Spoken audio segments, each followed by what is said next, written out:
have some leftover chicken. I'm gonna do a little chicken dip. So watch. We have our shredded chicken. Then we've got bell pepper, onion, and lettuce. Pepper, salt, mayo.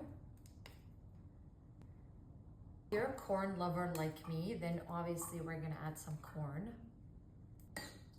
Okay, this part's completely optional. If you like spicy, go for it. If you don't like spicy, then obviously don't put in sriracha. That's my chicken salad. Taste test. This one is truffle oil and sea salt, the best, the best, the best. So we're gonna do it. Here we go. There we go.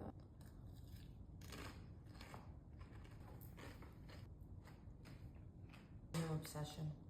Oh my God, the bell pepper.